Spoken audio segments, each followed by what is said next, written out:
Esperando que estemos en directo también en Facebook, en LinkedIn. Okey, ya estamos en directo. Muchísimas gracias por, pues, por su presencia, por el tiempo que van a acordarle a este video en el que estoy muy contenta de compartirles cómo definir sus sus objetivos personales y profesionales. Me doy cuenta que estoy hablando en español. On passe, au français. Je suis désolée, j'ai commencé à parler en espagnol. Bon, vous savez, hein, je suis franco-mexicaine, donc je me reprends. Le sujet du du live du jour, c'est de définir com apprendre à définir ses objectifs de vie, heu et voilà, tant dans le professionnel comme dans le personnel. Je m'y prends un petit peu tard. On est le 13 février, donc c'est un travail, voilà, qu'on peut faire en début d'année, mais c'est jamais tard pour, revoir ses objectifs. Donc, première chose que j'ai envie de vous dire, c'est que, c'est avant de définir ses objectifs et regarder le futur, c'est hyper important de regarder le passé et de prendre du temps pour célébrer et remercier la vie et nos propres efforts pour tous les accomplissements que nous avons vécus, pour tout ce temps fort que nous avons eu en 2022. Donc, pour ce faire, il s'agit simplement de prendre stylo et feuille et de prendre conscience des choses que nous avons bien faites, des situations, dans lesquelles nous avons, surmonté quelque chose. Donc, pour donner quelques exemples, ça peut être le fait d'avoir, suivi certains challenges autour de la nutrition, peut-être certaines retraites, des yogas ou vous êtes inscrit, à une salle de sport, avoir embauché un coach personnel ou alors, avoir bien réussi à, mmh, à passer des moments de famille de qualité, avec vos enfants, avec votre conjoint, un voyage qui vous a peut-être marqué dans l'année 2022 qui était important. Peut-être aussi célébrer ces nouvelles rencontres de cette année qui s'est écoulée et qui marquent pour vous, ben, l'ère d'une nouvelle amitié, des nouvelles, voilà, une vie sociale beaucoup plus riche. Hem Également dans le domaine, professionnel, des projets pour lesquels vous vous sentez fier, des nouveaux accomplissements, des challenges que vous avez rencontrés et que vous avez surmontés. Donc vraiment, c'est, beaucoup plus que les objectifs. J'ai l'impression que c'est vraiment un super chouette exercice et vraiment un vrai tremplin que de penser au passé et de remercier toutes ces belles choses que nous avons déjà pour être vraiment dans cette attitude de bienveillance et de gratitude pour la suite, parce que souvent quand on pense ensuite aux objectifs, je ne sais pas vous, mais ça peut arriver qu'on se sente trop, qu'on soit en fait trop exigeant envers nous-mêmes par rapport à ces objectifs 2023. Souvent qui dit objectif 2023 dit: «Voilà, je veux perdre 10 kilos, je veux gagner 2 fois plus». Enfin déjà des objectifs, souvent beaucoup trop haut, beaucoup trop grand. Souvent, on nous dit: «Mais pense grand, vas-y, en force» et cetera. Pour avoir été dans ce mode pendant longtemps, je me rends compte que c'est de plus en plus sain, écologiquement parlant, pour moi, et pour mon estime de moi-même, que de me fixer des objectifs qui me paraissent tout à fait et au plus ils sont atteignables, au plus je les atteins et au plus, cette estime de moi-même grandit parce qu'on se souvient que l'estime de soi repose beaucoup sur la capacité, enfin sur, ma perception à être capable de faire des choses. Est-ce que je suis capable de réaliser? Et à force de se mettre des objectifs beaucoup trop hauts, ben, on les atteint jamais, jamais, jamais et ça nous rappelle qu'on n'est pas capable, on n'est pas capable, on n'est pas capable de tenir ces objectifs et quand on ne se sent pas capable, notre estime de nous-mêmes, elle baisse, elle baisse, elle baisse.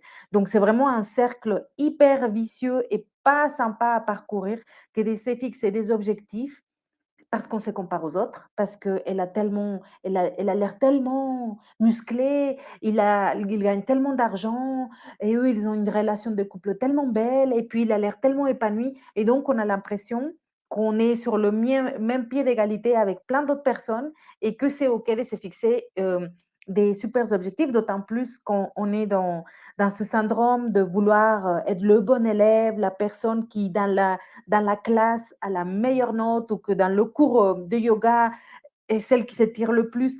Quand on est vraiment dans cet état d'esprit de la performance, d'être le meilleur, de se dépasser et cetera, c'est très facile d'aller chercher à être quelqu'un qu'on n'est pas parce que Peut-être que cette personne qui est super bien gaulée, qui passe beaucoup de temps au gymnase et qui fait super attention, bah, elle a un focus et une priorité de vie qui est là-dessus. Et peut-être que toi, tu as une priorité de vie qui n'est pas celle-ci. Ça ne veut pas dire que ça ne t'intéresse pas d'être en bonne santé, en pleine vitalité, faire du sport, mais ta priorité numéro une, en tant qu'être humain, c'en est une autre par rapport à ton histoire de vie. Donc, impossible de comparer l'incomparable. Donc, la comparaison, c'est vraiment, je pense, l'ingrédient miracle de la frustration. Donc, quand on se fixe des objectifs, c'est vraiment quelque chose d'hyper personnel par rapport à qui on est et nos priorités et pas par rapport à ce que les autres font, disent et les admirations que nous pouvons avoir par rapport aux autres personnes. Et j'ai lisé tout à l'heure une citation que j'ai envie de vous partager qui disait qu'on ne peut pas faire, grandir une fleur en lui donnant des coups dessus, enfin des coups de marteau dessus, mais avec beaucoup d'amour, avec beaucoup de bienveillance, avec, de l'eau, du soleil. Donc c'est la même chose par rapport à ces objectifs qu'on veut se donner sur l'année qui suit. Comment faire en sorte de ne pas se mettre dans la peau du chef, du patron, de la maman, du papa qui nous exige à nous-mêmes d'atteindre un certain objectif et plutôt être dans la bienveillance, dans la douceur, pour que cette fleur que nous sommes puisse grandir, s'épanouir, croître en toute harmonie, en toute souplesse, parce que ça prend du temps et parce qu'il y a des process dans la vie. On ne peut pas tirer la fleur, l'arracher et parce que c'est un bouton, faire en sorte qu'elle soit comme ça en 1 seconde, ça prend son temps. Donc c'est normal que pour nous, ça nous prenne du temps et c'est pas normal d'être surexigeant par rapport à nous-mêmes. Ensuite, par rapport aux objectifs, je vous propose de commencer à penser à ça par pilier de vie. Les piliers de vie sont le travail, bien sûr, on parlait du côté professionnel, donc le travail, la famille, le couple. La famille et le couple, c'est pas la même chose. La famille, c'est avec mes enfants, avec mon noyau proche. Le couple, c'est juste mon conjoint et moi, mon partenaire et moi. Ensuite, on peut mettre la vie sociale, les amitiés, les loisirs, du temps pour moi, donc dans la même chose. La spiritualité, les finances, c'est pas le travail non plus parce que peut-être que j'ai un job et je suis très épanouie, mais financièrement, j'ai des dettes, je n'économise pas, j'investis pas, et cetera. Donc les finances. La santé, bien évidemment. Vous pouvez décomposer, la santé en plus de choses. Il y a vraiment cette partie de l'alimentation, autour du sommeil et autour de, bah, finalement, cette santé aussi mentale, pas que physique, mais santé mentale, aller chez un psychologue, se faire suivre, guérir certaines blessures du passé et cetera. Et une autre autour de l'environnement. L'environnement, c'est quoi? C'est ce qui nous entoure. C'est la maison où j'habite, la voiture que je conduis, les vêtements que je porte. Est-ce que à quel point je suis satisfait ou pas sur ce pilier de vie qui est l'environnement. Et une fois qu'on a identifié ces différents piliers de vie, petit 1, on prend conscience qu'il y a différents piliers et que c'est important de donner de l'attention à tous ces différents piliers, pas à la même hauteur, parce que comme on disait tout à l'heure, nous avons tous des priorités différentes. Il y en aura pour qui la santé, la vitalité, le sport, bien manger est vraiment en top numéro un.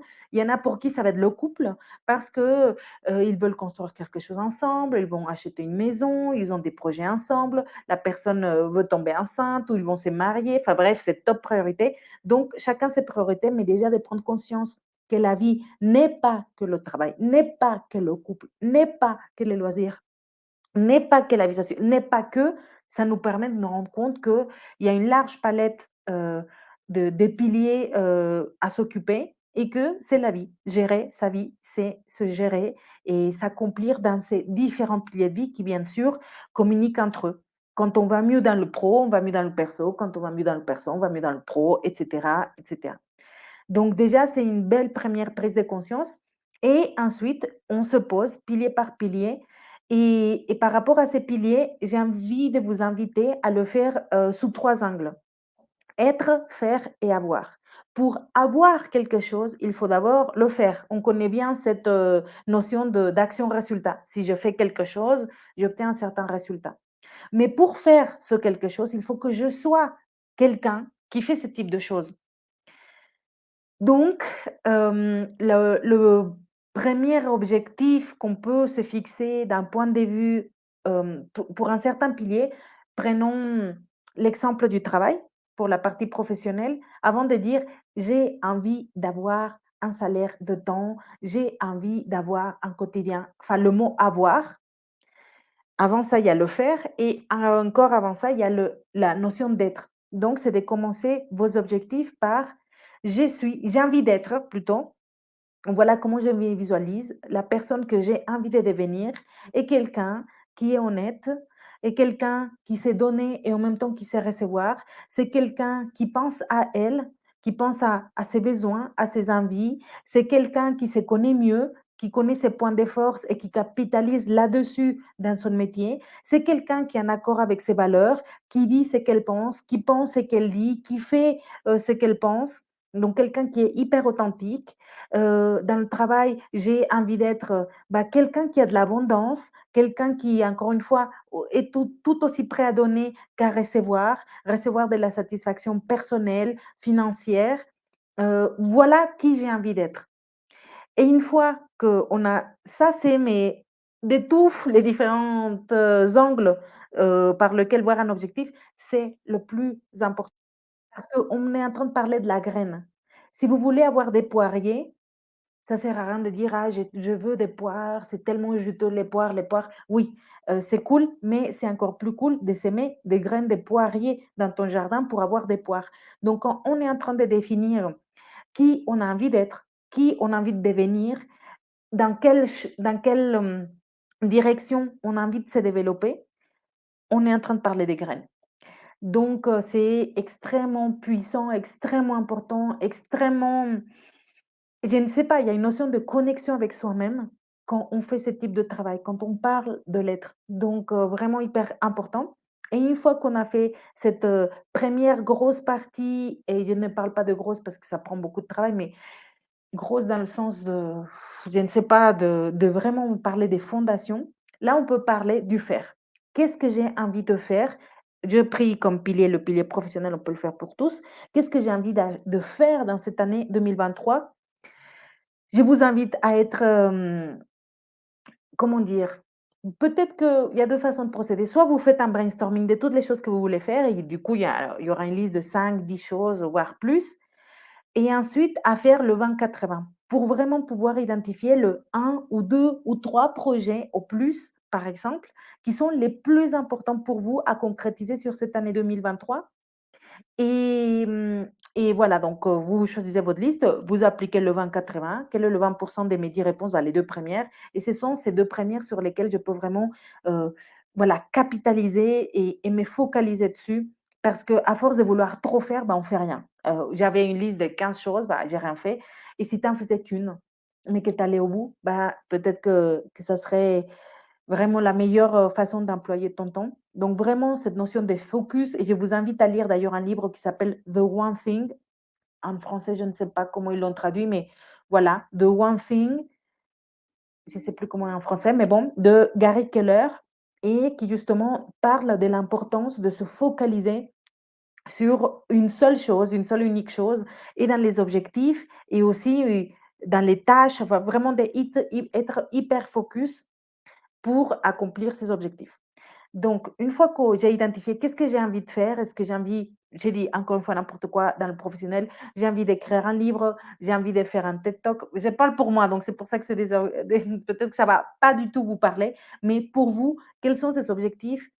Peut-être que c'est justement changer de job, changer d'entreprise, demander un 80%, oser, vous faire accompagner pour votre reconversion professionnelle. Donc, peut-être, je lance ce clin d'œil, c'est peut-être ces actions qui vont faire vraiment toute la différence et qui vous permettront de vous dire à la fin de 2023: «Je suis fière de, bah, de cette année, de ce point de vue professionnel».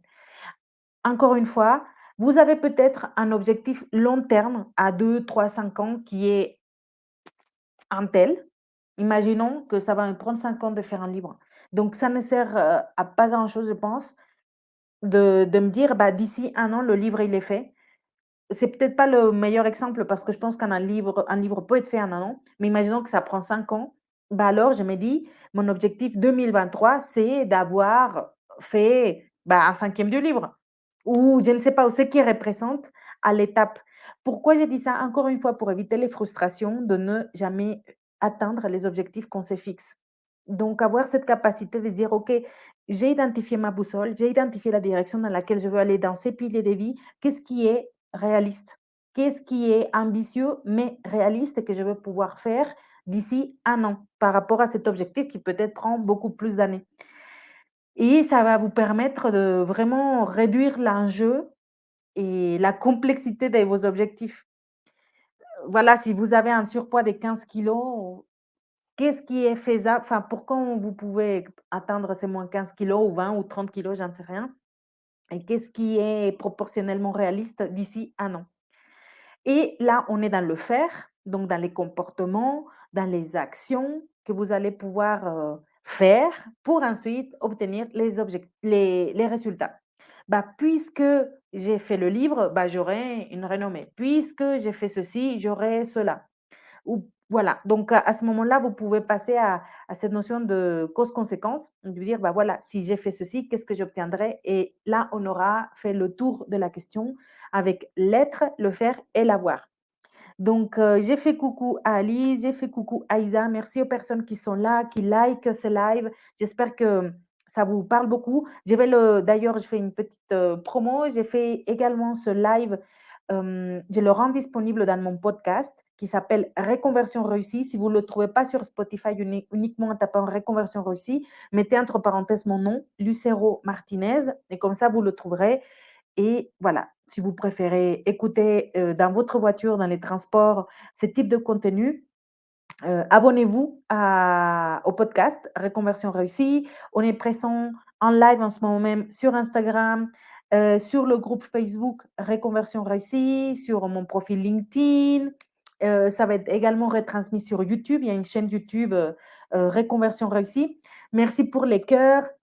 Merci, je me sens moins seule, en sachant que vous êtes là et voilà, et que ça peut vous être utile. Je pense que si j'ai un message à vous donner par rapport aux objectifs, s'il y en a un, c'est soyez gentil avec vous-même et fixez-vous des objectifs qui sont à votre portée. Longtemps, longtemps, toute ma vie, toujours, encore je commets l'erreur d'être très exigeante envers moi-même et de vouloir atteindre les étoiles en un an. Et si j'étais plus cool avec moi, et si je me fixais des objectifs qui sont plus cool avec moi-même, qui sont atteignables, en toute bienveillance, en toute sérénité, et puis ça prend du temps et c'est OK. Franchement, je pense que c'est un bon message que j'ai envie de me donner, que j'ai envie de vous partager. Et le deuxième message, c'est plus sous forme de questions. C'est de vous dire: «Est-ce que ces objectifs que je me donne, ils viennent de mon ego ou ils viennent de mon âme?» Ça peut paraître, un peu perché pour certains, mais l'ego, c'est la checklist, c'est l'arrogance, c'est la présomption, c'est quand on attache de la valeur à des choses qui ne reposent pas sur des principes. Si je pense que j'ai de la valeur parce que je suis belle, si je pense que j'ai de la valeur parce que je gagne un montant d'argent, si je pense que j'ai de la valeur parce que j'ai un certain statut, on est dans une estime de soi-même qui est fausse. C'est pas une baisse estime, c'est pas une hausse estime, c'est une mauvaise compréhension de ce qui est l'estime de soi. C'est mettre de la valeur sur quelque chose qui est extérieur. Donc ce n'est pas parce que je perds un bras ou j'ai une cicatrice sur le visage ou quelque chose comme ça que je vaux moins. Ce n'est pas parce que je diminue, augmente le niveau de mes revenus que je vaux moins en tant qu'être humain. Donc avoir cette capacité à avoir clair, avoir un jugement, une perception saine de ce qu'est la valeur de soi est super, dans cette notion de mettre en application nos objectifs pour qu'on puisse distinguer que ces choses que nous allons atteindre, que ces choses que nous allons avoir par nos efforts, nous amènent à devenir quelqu'un d'autre, mais sans attacher notre valeur à des éléments qui sont fluctuants et qui ne représentent pas notre vraie valeur.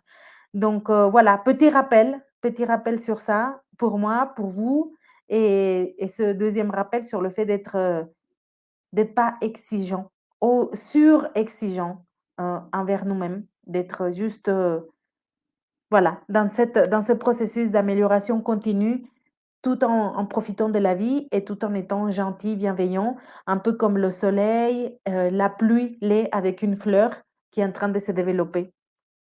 Elle est pas en mode surchauffe, on la noie pas non plus, elle se développe peu à peu. Voilà, pour aujourd'hui. J'espère que ce live vous a plu. Si c'est le cas, likez, commentez, ça me fera très plaisir de répondre à vos questions si vous en avez. Et également, je vous mettrai en commentaire un lien pour, échanger ensemble. Donc c'est le lien de mon agenda, sur un créneau de 15 minutes. Vous voulez me partager, vous savez, je suis experte en reconversion professionnelle des cadres et d'ingénieurs. Et si aujourd'hui, justement, dans vos objectifs 2023, vous avez comme idée de vous poser, de faire de l'introspection et d'également passer à l'action pour trouver l'activité professionnelle qui vous correspond, qui va vous épanouir, qui va avoir du sens, qui va vous donner la motivation et enfin vous sentir léger, à ne pas être perdu sans savoir vers quelle activité aller qui saura vous plaire, voilà, prenez rendez-vous avec moi. Donc, le rendez-vous est complètement gratuit. C'est l'occasion d'échanger ensemble. Et comme, voilà, vous le savez peut-être, je suis Lucero Martinez. J'ai accompagné plus d'une centaine de cadres et d'ingénieurs à trouver l'activité professionnelle qui leur correspond. Donc, c'est de par mon expérience personnelle pour avoir changé, pour avoir accompagné plus d'une centaine de personnes que je vous propose cet échange ensemble. Ça me fera très plaisir de savoir qui est derrière l'écran et tout simplement échanger et vous donner mon feedback, pour que vous ayez des clés personnalisées en vous disant: «Bah, voilà, à ta place, je ferai comme ceci, comme cela» ou voilà quels sont les voilà le next step dans ton cas qui pourrait faire toute la différence. Donc, rendez-vous en commentaire pour vous donner le lien, de mon Calendly si vous voulez qu'on échange ensemble. Sur ce, je vous souhaite une excellente semaine et surtout une excellente année 2023. Prenez le temps, de remercier, de vous célébrer en 2022 et de commencer à écrire qui vous voulez devenir sur cette année 2023 pour que justement en fin 2023, plutôt que des regrets, nous ayons une liste encore plus grande de gratitude pour tout ce que vous aurez accompli, mais au-delà d'avoir accompli, pour la nouvelle personne que vous serez à la fin de cette année 2023. Je vous embrasse et je vous dis à une prochaine fois. Ciao.